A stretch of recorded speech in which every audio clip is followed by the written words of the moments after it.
آپ نے جن صاحب کا نام لے کے تحریر فرمایا ہے کہ انتہائی واجب الاحترام اور علمی اور روحانی شخصیت ہیں، تو بھیا ہم بالکل ان کو علمی شخصیت نہیں مانتے،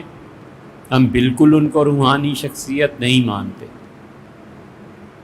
انہیں بالکل سادہ قرآن کریم کا ترجمہ تک نہیں آتا۔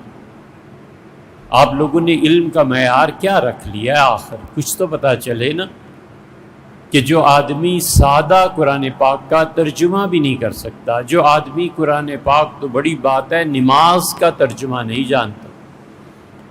جو آدمی ایک طویل مدت تک پروفیسر رہا ہے، اپنے کالج میں پڑھاتا رہا ہے، بسم اللہ بھئی وہ اپنے فیلڈ کی بات کرے، وہ سوشیالوجی پڑھاتے رہیں اس کی بات کریں، وہ فزکس پڑھاتے رہیں سر آنکھوں پہ اس کی بات کریں،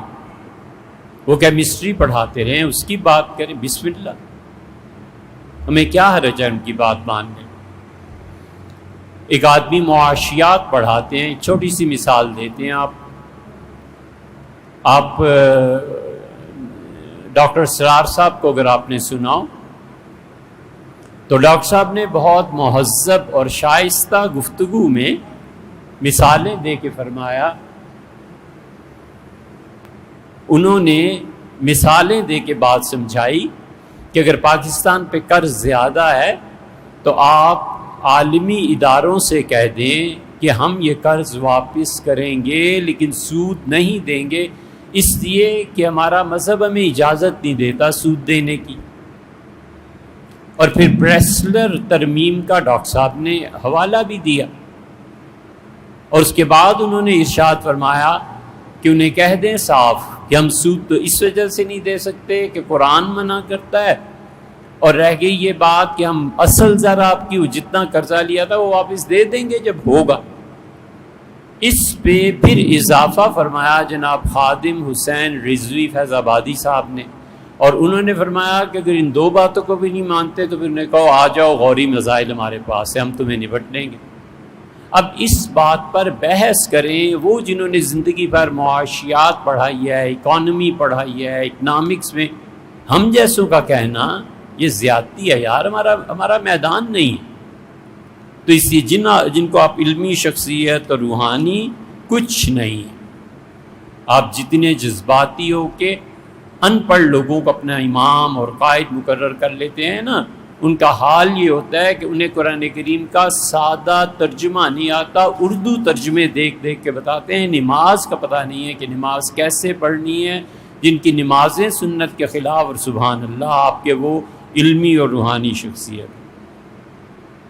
وہ اپنے وابستگان کو ان کے نام کے احوال سے تسبیحات عنایت کرتے ہیں۔ یہ کون سی اتنی کمال کی بات ہے یار، آپ کسی بھی آدمی کا نام لے لیں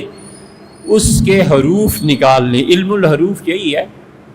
علم نجوم کی بعض اقسام میں سے یہ ہے، جیسے محمد صلی اللہ علیہ وسلم 92 اس کا عدد بنتا ہے، اللہ کا عدد 100 کچھ بنتا ہے، تو آدمی بیٹھ کے ان اعداد کے حساب لگاتے لگاتے ماہر ہو جاتا ہے۔ آپ نے کہا میرا نام کامران ہے، اس سے کہا اچھا تم 46 مرتبہ تسبیح پڑھا کرو، کیونکہ کاف جو ہے اس کے نمبرز اتنے ہیں، را جو ہے اس کے نمبرز 200 ہیں، میم 40 ہے، الف 1 ہے، اور نون کے 50 ہیں۔ آسان سی بات ہے، یہ تو اب نہیں چھپتا، پہلے جو الف با تا سا کے نورانی قاعدے چھپتے تھے نا، اس کے آخر پہ لکھا ہوا تھا ابجد حوض ہدی کلمن صافظ کرشد زاغز۔ یہ 7 نام ہیں، یہ 7 انبیاء علیہ السلام تھے، کون نہیں تھے، یہ ہمیشہ ان کے آخر پر چھپا رہتا تھا، بچے یاد کر لیتے تھے، اس کے عدد پھر نکالتے رہتے تھے بچوں کا دل لگانے کے لیے، ابجد حوض ہدی کلمن صافظ کرشد زاغز۔ یہ کون سی روحانیت ہے، کون سا کمال ہے؟